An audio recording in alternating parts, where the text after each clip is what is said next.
Good morning, students. Welcome back to our second online class. I hope you are doing well and you have go through the first link and the assignments has been done by you.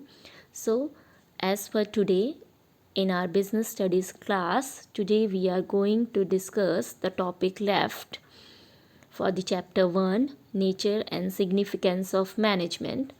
So today we are going to start with importance of management. As you can see in one diagram, I have explained you the 5 points of importance of management. These 5 points are achieving group goals, creates a dynamic organization, helps in the development of the society, increases efficiency, helps in achieving personal objectives. So, first of all, the first point, management helps in achieving group goals. So, we can say that management can't be done by a single person. As already we have discussed in our chapter, that management is an art to get work done through others. So it clearly says that management creates teams and it coordinates with individuals and those individual goals along with organizational goals. So in this you are going to achieve your own goals also and the goals of organization also, but it can only be done with the team. So second one is increasing efficiency.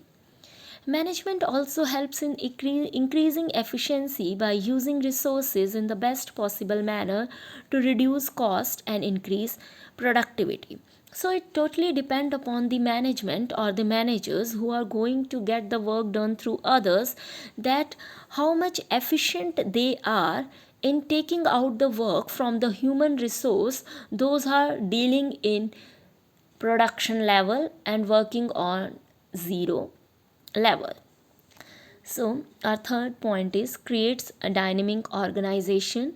Management also helps employees to overcome their resistance to change and adapt as per changing situation to ensure their survival, growth, and their competitive edge. So it says that management is ever changing.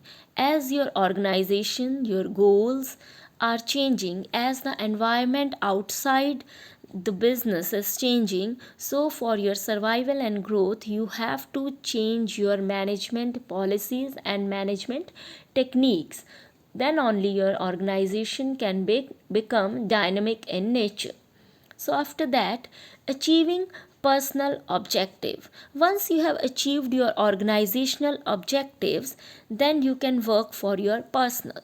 So, through motivation and leadership, management helps the individual in achieving personal goals while working towards organizational objective. So in this the managers have to motivate their employees, and he have to be a good leader who is going to manage the difference between their personal goals and organizational goals. So for achieving organizational goals, he have to give the personal satisfaction, personal esteem to that particular person or employees, those who are working for them. So how it can happen? For example, if some workers are working so well, so you can give them the recognition like he is the best employee of the year because he has done the work effectively and efficiently and achieved the goal which has been established. So it will encourage other employees also to achieve the goal more clearly. The last is development of society. So, as we all are working for society, so it is the first and foremost goal of an organization, because whatever we are going to produce, that is to be consumed by the society, it should be of good quality and quantity. After that, we have to create the employment opportunities for the young generations who are coming after their studies in the jobs and adopting the new technologies from the world that has been innovated whether in India or outside the world. Now, after that, our next topic is nature of management. So, nature and features are basically same. So, in this, we are going to study according to the nature of management. You can regard management as an art, profession, and science. Means in management, you can find the qualities of art also, science also, and profession also. How it will be more clear when we will discuss management as an art, science, and profession. So first of all, we will discuss management as an art. So management is an art because I always told you that is an art to get the work done through others. So whenever you are going to do the work, whenever you are going to prove your skills, that how you are going to observe each and every individual, those who are working with you, with your study, observation, and experience, then it is known as an art. So the first feature that make it clear that management is an art is existence of theoretical knowledge, that a person should have the theoretical knowledge of the material or of the skill which is going to implied in the persons. So he should be an expert in that field of management through which they are going to apply the principle in the form of art. Second, personalized application. In this, use of basic knowledge differ from person to person, and thus art is very personalized concept based on practice and creativity. So we say as human nature or human brain is not same, it is personalized, means it depends person to person. So the same as art is also personalized. In this, every person has different creativity and innovativeness. So same way management is also differ from person to person because every person is different from the other. So the next is based on practice and creativity. So art is based on the practice. As much as you practice, you will become the expert in it and you will use your more creativity. For example, the music created by musicians are different, though the musical notes used are the same. Means the musicians are going to use the same notes but with their creativity. Same in the management, there are few principles that you have to follow, but following those principles, the creativity used by the managers are different from person to person. So every manager has his unique style of managing things and people. So he uses his creativity in applying management techniques and his skills, which improve with regular application. So these all features are present in the management. So we can say that management is an art. Next is management as a science. So how it will become you clear with these features that management is also in science. As you know, science is a very systematic body of knowledge based on cause and effect relationship. Same in this way, management is also based on body of knowledge because management always sees the cause and effect relationship, that what is the cause behind that particular delay or particular progress in that year. So what is going to be the effect of that progress or effect of that drawback is studied. That's why we say that management is a science. Then principle based on experiment and observation. Scientists do the experiments, then they prove that this is the science.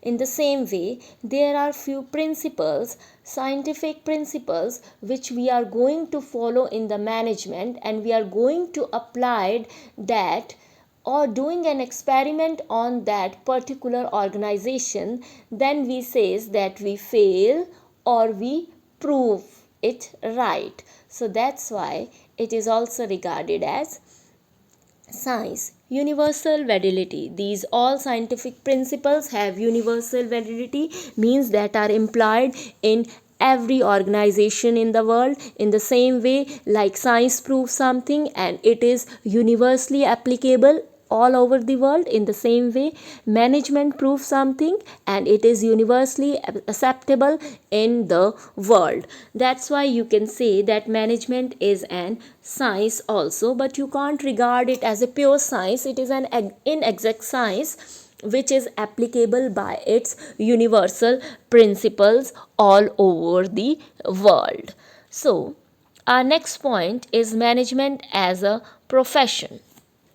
So profession means an occupation which in which a person has a specialized knowledge and skills, and entry is restricted. Like you can say a doctor, a person who has done the MBBS and has doctorate in his degree, he is only regarded as a doctor, and he can't give his degrees or give his education to any person who has not done that professional education. In the same way, for management you have to do the specialized knowledge, you have to do the specialized degree, and it is not transferable, and you can't transfer it to any person. So management is regarded as a profession because well defined body of knowledge. In this you have to follow the complete principle, concept, terms and activities that make you a professional. Then restricted entry, everyone is not eligible to be a manager or a part of this profession. For this you have to clarify the particular examination and to achieve that educational degree. The next one is professional association. All professors are affiliated to a professional association which regulates entry and frame codes for relating to professions like IMI and ICAI. For example, like for doctorate, you have to be an MBBS and you have to follow the code of conduct of doctors. In the same way, in this you have to follow the code of conduct of ICAI. Ethical code of conduct. For example, doctor takes the code of conduct that they will work for the society and for the service of the society. In the same way, in this also you have to take a code of conduct and you are bound with the code of conduct of the guidance and behavior of its member, that we are going to serve the society and give the best to the society. Last one is service motive. So the main aim of this profession is to serve it clients for whom you are making goods. So management does not fulfill all the features of profession, thus it is not a full-fledged profession like doctor or lawyer, but it is a semi-professional skill. So from these all points it is clear that management can be regarded as an art, science as well as profession. Now we will discuss our next topic, that is levels of management. So basically it is divided into three main parts like top management, middle and lower. But lower is divided into two further parts like first level management and individual contributor, means the fourth or the staff who is working at a zero level. So basically we have three: top, middle and lower. As in the diagram you can see top level management, middle level, first level and individual contributors. So first level management and individual contributors will be the part of lower level management. So in the top management you can say the president, chairman and board of directors and vice presidents will be the part of that. In middle, department have managers, branch managers, dean of the school will be the part of middle. In the first level, supervisor, foremen, and in the last level, the salesperson, clerical or technical employees who are doing the production will be regarded as individual contributors. So first of all, we will discuss top management. So top management says designations and functions. In this, the CEOs, the board of directors, the GMs, MG will be the part of that. So their main thing or task is to conceptualize the organizational goals, make policies and strategies, and formulating for that, organizing, controlling, and monitoring the activities.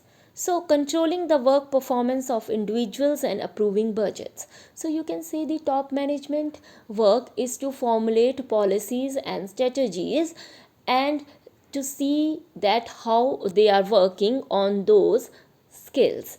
Now, middle level management. So, middle level management says in this, the managers has the task to execute those plans and policies that has been framed by the top level management, and preparing organizational setups and appointing employees and issuing instructions and motivating them. So this is interdepartmental cooperation as well. So you can say the middle department like managers are working and bridge between the top level and the middle level, those who are going to fulfill the concepts that has been taken part, that has been formulated by the top level and has to be performed by the operational level or lower level. So the middle management has to work to satisfy both the top level and the supervisory level or operational level. So their work is to execute those plans and policies that has been set up by the top level management and getting that done by the supervisory level or operational level management. The last one is the lower level management, who is also known as supervisory and operational level. And this, it consists of foreman and supervisor whose main task is to implement the plans which has been made by top management and directed by the middle management, and bring the workers grievance before the management and maintain discipline among the workers. They have to tell the things that has been not going well in at the zero level management, and then they have to make the workers into a discipline action through which they can achieve their work with full efficiency and effectiveness. Next, we will work on the functions of management. So what functions management are going to do basically are five main functions. In this we will just discuss the meaning of these five functions, because in our part 1 of business studies these five functions are 5 chapters in which we are going to discuss them fully. Means planning, organizing, staffing, directing and controlling as a separate chapter, and we are going to discuss each chapter in a brief. So, as I told you, there are mainly 5 functions of the management. First one is planning, second organizing, third staffing, fourth directing, and third one is controlling, as you can see in diagram also. So, you have to learn all these names of 5 in the order which has been given to you, because management follow this order. First the planning is to be done, then organizing, then staffing, then directing, after that controlling, and it will go in a circular form. That is a continuous process, it is a never ending process, it continues. Then again after controlling our planning starts. So first of all, planning. Planning says that where we are and where we have to go. So the bridge between where we are, where we have to go will be filled by planning. So planning is setting up of objective, targets and formulation of plans which bridges a gap between where we are and where we have to go. The second function is organizing. In this we organize all the duties, tasks that has to be performed by our resources, and how we are going to allocate those resources. For that we have to perform a specific plan. Then our third function is staffing. In this we will find out a right person for a right job at a right time. Means in this we have to recruit a person, those who can fill those spaces which are left to be performed by the human resource. So in this staffing process we are going to perform an execution of plan where we are recruiting a right person for a right job at a right time. The fourth one is directing. So, directing refers to leading, influencing, motivating the staff chosen to perform the assigned task efficiently and effectively. So, in this, what is going to happen? We are going to direct the employees which we have appointed in staffing, that how they are going to perform their works, what are the directions they have to follow while conducting that particular task. The last one is controlling, that refers to monitoring all the organizational activities toward the attainment of organizational goals. So it involves setting standards and then measuring them with the current performance. Then we can find out that whether we have achieved our goal or there are some loopholes on which we have to work on. So these are the 5 functions which help us to run our organization in a good manner. So last one is coordination. So, coordination refers to the synchronization of all the functions of management and activities of different departments. As you know, if you are performing some dance and the dance step of all the dancers are not synchronized and are not matching up, so it will be a failure. So in same way, in a management also, it's required a coordination between all the departments or the functions on which you are working. If all the levels of management are not having a proper coordination, then there will be lack of delays, coarseness, duplication of work, overlapping. So the coordination is required at all the 3 levels of management, and the persons who are appointed at these level have to see that there is a proper coordination between all the groups, those who are working. So coordinate as an implement and inherit in all function of the organization. So you can say, as in diagram you can see that coordination is the part of all the 5 functions that we have discussed. So now, what are the features of coordination? Coordination integrates group efforts. So coordination is an orderly arrangement of group efforts that ensures the performance at par with plans and schedules. So coordination is the thing in which the group effort work. If the group effort is not working with the coordination, then whatever your aim, that has not been achieved. In our next point, coordination ensures unity of action.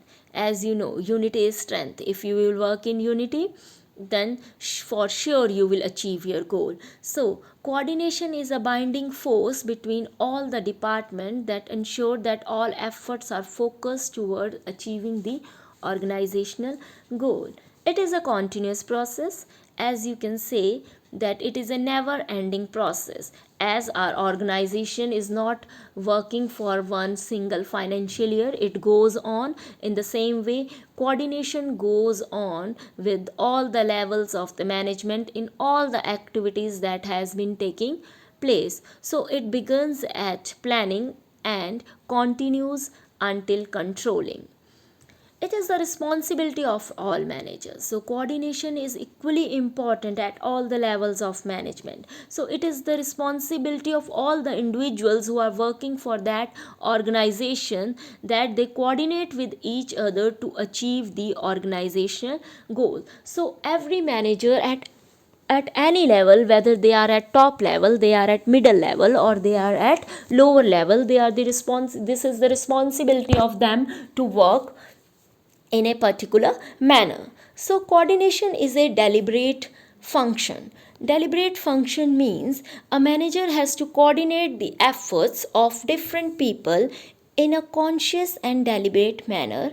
In other words, you can say is never established by itself, rather it is a conscious effort on the part of every manager. Means this is not forced by anyone, or it is not the part of an organization function, but coordination is come from their own conscious, from their own self, that yes, they have to work in coordination. If the help is required by top level management, both the lower and middle has to coordinate with them to achieve that particular organization goals.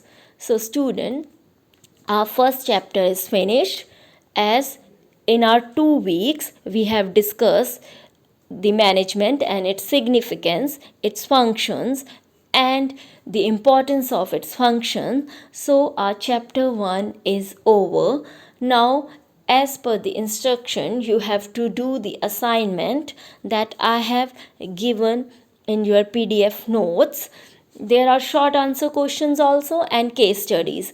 Please go through the PDF file of your notes carefully, because if you will go through the notes and this video, only then you can solve the case studies and these short answer questions. So do these all short answer questions in your notebooks and carefully makes the notes that I have given in the PDF file, and study the material carefully so that you can find out the answers for these case studies carefully. So hope you have understood what I have told you in these 2 weeks. So all the best, do your work, we will meet again. Bye.